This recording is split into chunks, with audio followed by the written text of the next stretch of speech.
Greetings, everyone, and welcome to another serving of Business Soup Podcast Radio. If it's in business, it's Business Soup. Your host is the incomparable John Debevoise. Today, John will be talking with Lynn Palmer, the VP of Sales and Marketing Manager in San Diego for Clear Channel Outdoor, an innovative out-of-home advertising company focusing on billboards, airport signs, and other outdoor advertising options. Gone are the days of billboards giving directions to the local eatery. No, these billboards are now electronic and can not only change their message by the second, they incorporate technology used by social media and OTT advertisers by gathering consumer information that puts your billboard in the perfect spot. So pull up a chair and sit on down. Billboard advertising is about to be served right here on Business Soup. Lynn, welcome to this serving of Business Soup. Hi there. Thank you for having me. It's a pleasure. You are part of the biggest exposure company out there, outdoor advertising, the billboards, and that's the entity of Clear Channel that you're involved with. How would I know it's a Clear Channel billboard when I'm racing by it on the freeway? Oh, wow. That's a great question. We're in the business of focusing on who the advertiser is on the board more than who owns the board. But if you were driving down the freeway and you saw a board and you wanted to know if it was a Clear Channel board, in the very bottom center of the board, you'll see our logo. So our logo is really not what's meant to be focused on. It's the advertiser message. But if you look really closely, you'll see the Clear Channel logo there in the middle of the board. Well, outdoor advertising or billboards has changed over the generations that I've used them. And what I learned in my early days was that there are a lot of billboard companies out there. You're just not the only player. You might be the biggest player, but there are a lot of families that have these billboards on private property, including my property and such. And so that you end up having a rental agreement. And for the business owners out there and property owners, lessors, there's that aspect of the business where you are renting property from the property owner and putting up, whether it be your billboard or in many cases, it's a cell tower. You are renting that property on a long-term basis for your billboards. So you have a secure place where you can do business, and your business is the billboard. What kind of businesses do you find have transitioned into billboards these days, and what were they before? And now you have these electronic billboards. How has the market changed over the past decade or so? In a lot of rural areas, billboards were used for directional, like when you're talking about some of the smaller companies where it's owned by a family and you're driving down the road in, let's say, rural Texas or rural Oklahoma, there would be billboards that would direct you to exit here for gas or 10 miles, next exit for gas. And really our billboard industry, the out-of-home industry has come a long way. And now we're focused around driving our customers' business, and we're focused on delivering audiences.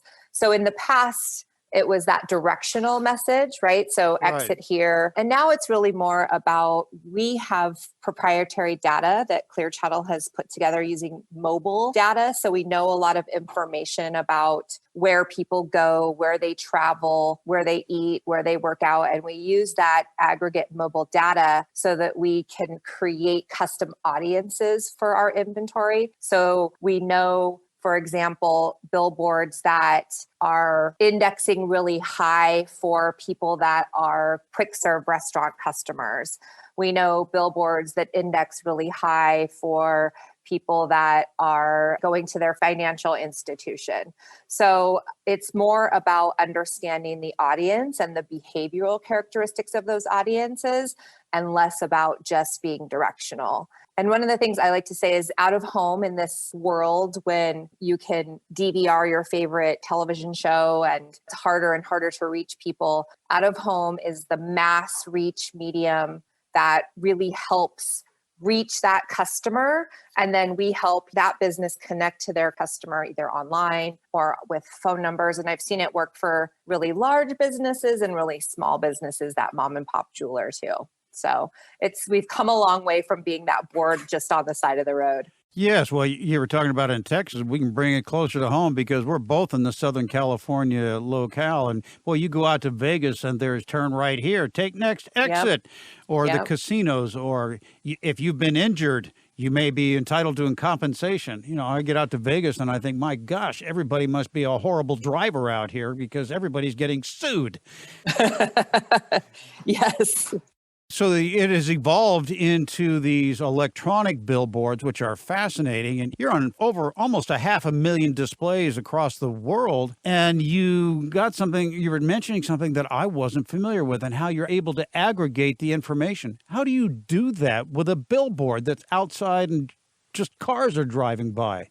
The actual billboard itself is not collecting any data or information. What we use consumers' cell phone data in aggregate to understand information about them. For example, me, in a normal non-pandemic year, my cell phone knows where I live and then the direction I drive to work. And then on my way to work, I stop at Starbucks. I grab my Starbucks coffee. Then I go to the office.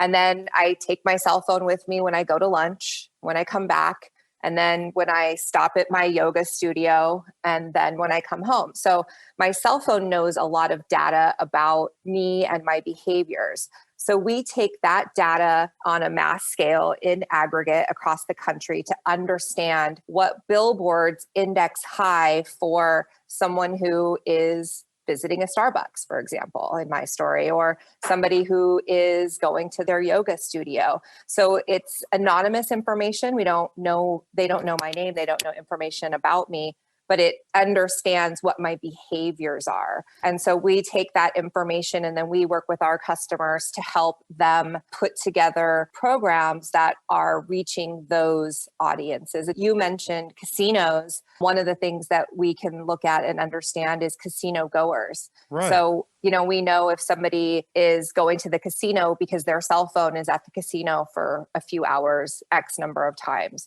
And so we can use that data to then go back to our casino customers and say, hey, look, here are some areas that have high numbers of casino goers.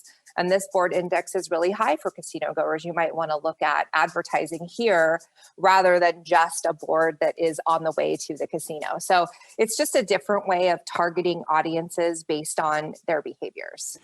And we've talked on this program about how television is using that same type of information because they have the same resources that you have. Your cell phone, your browser, Google knows all.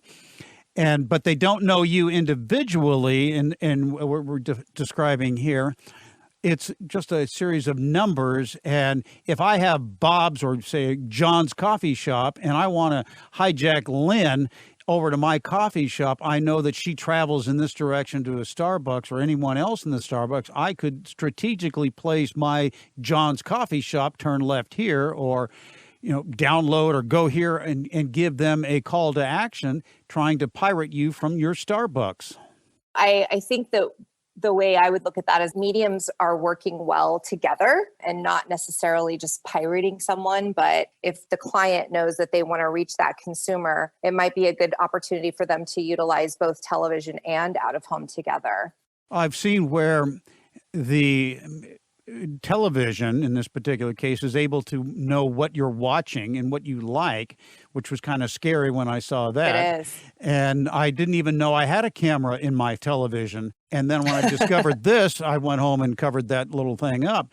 But in the case with the billboard, I can strategically place my market along a freeway, say the 15 or the 5 or the 8 or no Southern California or anywhere within the reach of Clear Channel. And if I know that there are people that consume my goods and services, I can place an advertisement on your billboard in the direction that they are traveling, knowing that I'm going to get more of them because there is a pattern of people that use or consume my product, goods, and services.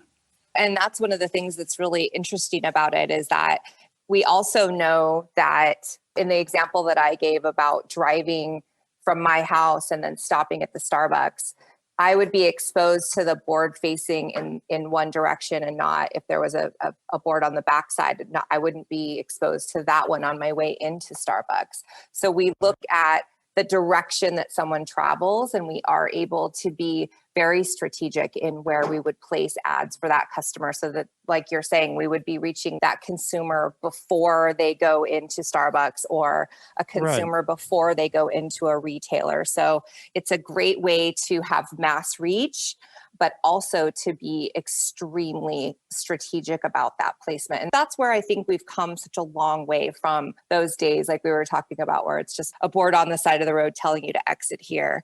And you also talked about our new digital boards. And that is where it's such an amazing capability for our customers. We have the capabilities to give you the keys where we create a template ad, and then you can update and change that content on your own. So for example, if you were a banking institution and you wanted to focus on whatever were the current rates of your CDs, that's something where you can be connected, where you can update that content, or it can be done if you have some sort of an RSS feed that updates that for you. It can be tied directly to that RSS feed. So we've done some fun things with advertisers. We worked with a mountain resort, and we had ads that were adjusted based on the snowfall. So when there would be a certain snowfall, certain ads would run. So there's a lot of capabilities that our digital ads have that make it an opportunity to be extremely relevant. You can even, much like radio, you could run a commercial in the morning that's advertising, hey, stop and get your coffee. And then you could, on a hot day, run a different commercial in midday saying, stop and get your milkshake. So a lot of creative flexibility and message flexibility that really didn't exist with the traditional old, like you were talking about, seeing someone school. Paint the board. That's right. Yeah, and now it's digital, and it has capabilities to change within seconds. We were talking off air about this, and my first experience in billboards was off of the Interstate 8 in San Diego. And I was told I needed some direction to a gas station truck stop that I owned. And it was one of the most difficult decisions I had to spend that $700. And the guy was hanging from a rope, painting my logo on this giant billboard. I'm going, how does he do that? And of course, things have come a long way since those days of hanging off the top of the billboard. But my business expanded greatly just from this one sign. Take the off-ramp coming up. And I'm going, where all these people come from? So I saw the value of it. But once I had it painted, there was no, I'd like to throw in a coupon or something. Have that guy climb up there and paint it again.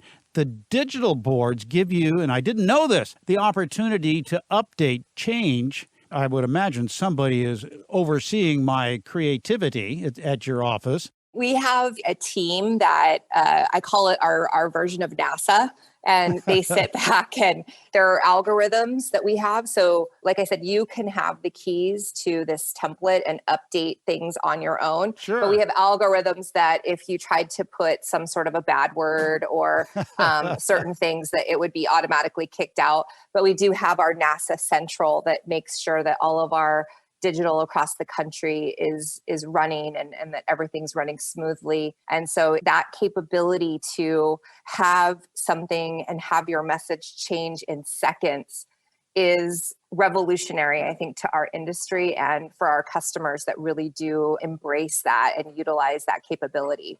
Now, as a business owner in the digital world, as it has changed, it sounds like it would be a good idea for me to coordinate perhaps my social media marketing or perhaps text marketing along with all other forms, including the outdoor advertising or the billboards, so that the same message is seen and or heard. We got to throw in radio. That's both our backgrounds. Yes. So I can actually coordinate that with other messaging or other advertising programs so that they see the same message. And it's that repetitiveness that is so important in marketing. And there it is. There, I got a text message, and then you look up, there's Business Soup on the billboard. Hey, got to stop in and get my Biz Soup brew or something like that. So do you work with the marketing agencies, the small business owners?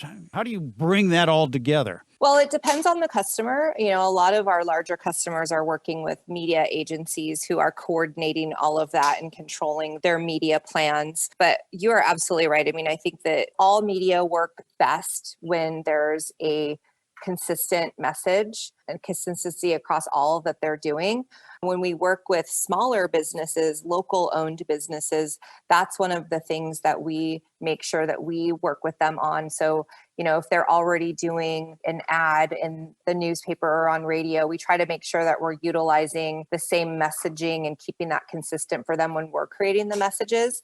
So our involvement in that planning really just depends on the size of the customer. Sure. And one of the things I shared with you before I think we started chatting in more in detail is that I have that background in radio, and when I started in out of home, I was really amazed at how out of home it'll work for that small business.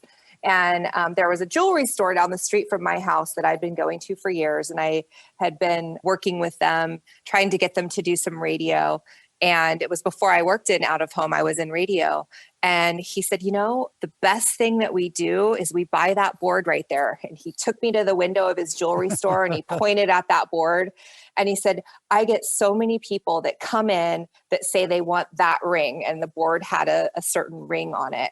And I was just amazed that he said that. So as I shifted and pivoted and moved into the out of home business, I'm really still amazed at how our medium can help that small business, that one jewelry store, but also the larger businesses when let's say it's a quick serve restaurant that has hundreds of locations in a county. We can help them sell product, and we can also help that small jeweler. So the size of the business really has a lot to do with what our involvement is in helping them build a campaign. In making the decision to go into the outdoor advertising, the billboards, the electronic ones, what is it a small business owner needs to do before, or questions and or answers they should have ready when they call your office and say, all right, light me up?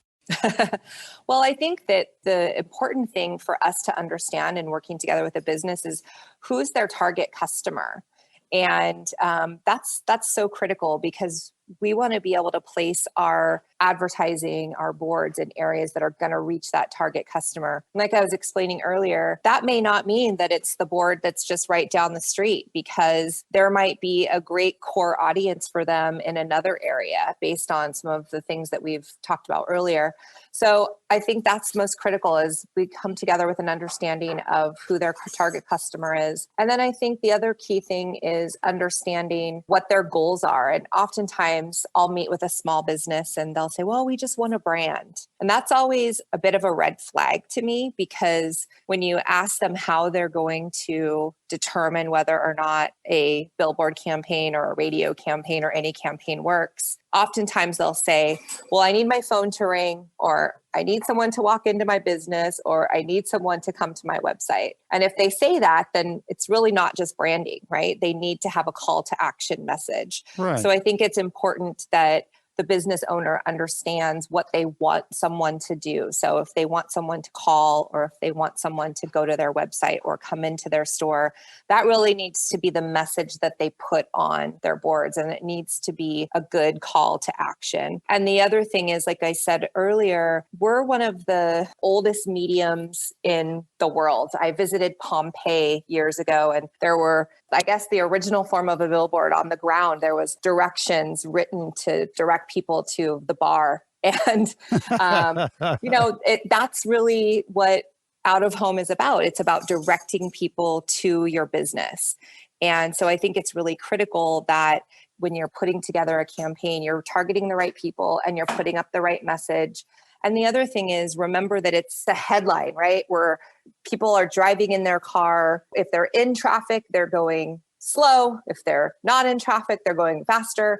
And you want to capture their attention in that few seconds. And so what we often will say is, like, you want 7 words or less. You want to really have that headline that's going to grab their attention. So I think those are the 3 elements that are most important. Unless, of course, you travel on the 405, then you can put up War and Peace on the billboard there, and they'd have time to read the whole thing. Yeah. Yes, that is true. So there's a call to action, and something as simple as being able to change that call to action could be like a local florist could have, it's Valentine's Day. Don't forget, choose wisely, men. I learned that lesson. So then there comes other holidays or events, and apparently every day has some sort of celebratory meaning. It does. National Donut Day and all kinds of things. I thought that was every day, but who was I to know? There are so many celebrations out there, and I think Hallmark is behind all of it. Maybe Clear Channel, too, is promoting on a regular basis the ability to change the message, or if the message doesn't work, the ability to change it. That's what's beautiful about podcasting and digital, is that if it doesn't work, you're going to know. And as you know from radio, back in the old days, you threw the message out there, and we didn't know if anybody responded. Yes. And it was tough to track those numbers other than how many people called in during the show. So yes. I like the fact that you can coordinate the same graphics with your website and have a synergy between all of your marketing with the outdoor advertising and have a call to action to take them from, the direct to redirect on the marketing. Go here or text this message, hopefully while you're not driving. Yeah, we definitely, we don't do anything that we discourage texting and driving. So none of our roadside displays will have any text message call to action, because that's something we're very cognizant of in the community. So what is the best call to action? Is it a phone number, a website, or go to our ad in a particular magazine? What's the best call to action that you see being used by most businesses? That really depends on what the business wants someone to do. So I know you're familiar with Nelson study and Arbitron, and there was a study done in my market, and it was done by one of those national research groups. And it showed that out-of-home ads, after someone was exposed to an out-of-home ad, 40%, so 40% of those people went and visited a business that was advertised, and 24% of those people made a purchase. And talking about the mediums working well together, we actually even did a study and showed that 14% of people tuned into a radio show that was advertised. So to answer your question, I think that really depends on what you want someone to do. So if you want someone to visit the business, I would say the messaging and the call to action should be to come in for the sale or come in for this product. However, the other thing might be purchasing tickets to an event, and you might have the website there. So that really depends on what the business owner wants the customer to do. I've seen a lot of campaigns be extremely successful when directing people to the website, because as we know, a lot of purchasing decisions and research is done online in advance of making purchases, large purchases. And so putting your website on there can be something great to do on your campaign. Another interesting fact I think about out of home is that if you think about it, and you talked about being stuck on the 405, when you're stuck on that freeway. Well, every community has that freeway. They do. In Vegas, it's called the Spaghetti Bowl, and high traffic starts on Friday at 4 and ends at Monday at 2. In San Diego, it's the 805 and the 805 merge at Sereno Valley that we sit at. But when you're sitting there and you're stuck in traffic, I call it kind of doing something that you don't want to be doing. And you look over and you see a billboard that tells you about an event or a business or something that you want to do. There's an opportunity for great positive message engagement. And so I think that's one of the really unique things about out of home is that positive engagement that we have by giving someone a break from something they don't want to do, which is being stuck in traffic. And so also because of that, in the study that I talked about earlier, 40% of people actually talk to their family about something that they saw. So that's pretty amazing.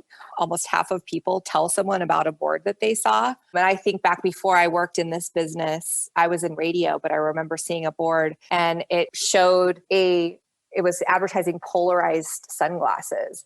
Oh, and my. On one side of the board, it showed you looking through the side window at a really attractive person. I'm going to be politically correct as I can.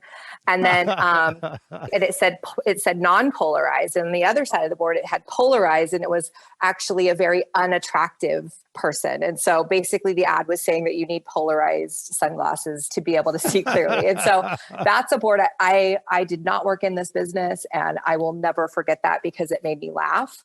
And so it's a story that I share carefully, but it's a true story. It's funny when something makes you laugh, like you told me earlier, you remember that and you don't forget it. Oh yeah. And so those are the things that we talk about. I worked in radio, and radio had run a campaign, and we were using the digital rollouts and the digital screens to say what song was on the air. Yes. And I did not listen to that station, but I immediately turned to that station and I'm like, oh my gosh, they are playing Tom Petty right now. So those digital ads have that ability to just really engage you and make you do something and make you respond. And of course, in that capacity, I could be working for my business and programming through the template that is being monitored by NASA Central there. Yes. To coordinate with the daily events or specials, or whether it be a flower stand or a radio station, as you just gave the example of. Yeah. There could be a contest. Tune in to KDWN AM 720, and enter to win or call in to win. And there it is on the billboard. And if you're not watching it as in the example or listening as the example you just gave, I'm going to immediately go over to that station for the opportunity to call in and win something. Yep. Radio's great for giveaways. Yep. I miss those radio days of when we would be giving away lots of great prizes. And I'm looking forward to the days again when we get to go to those events and do all those things again. That's right. And shake somebody's hand. Go and meet them for coffee and not wonder what's behind the mask. Is that who is that, Tonto? Well, Lynn, I could go all day on this subject. I find it very interesting. Fascinating that any business can get into a very strategic marketing plan and coordinate it with their existing plan by putting it up on a billboard, on the lighted board. You can't miss those. And it's wonderful. It gives that interaction and the ability to edit things that work or don't work, extend it, and be more involved, seemingly one-on-one with the customer who's going by. Remember, folks, it's 7 words or less. Your audience has the attention span and visual capacity of a goldfish. That is the critical piece, is having that compelling message. And that's what's fun, is us creating those compelling messages that make you look when you're driving. That's right. And if you have too many words, they won't remember it. And one of the things that I've learned, if you can make them laugh, they'll remember it.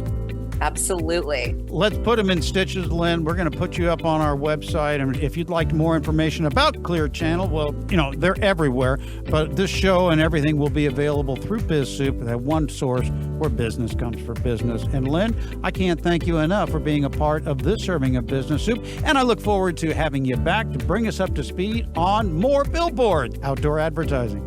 Thank you. Thanks for having me. This has been another serving of Business Soup, where business comes for business. I'm John Debevoise, inviting you to visit the website for more servings of what is best in business.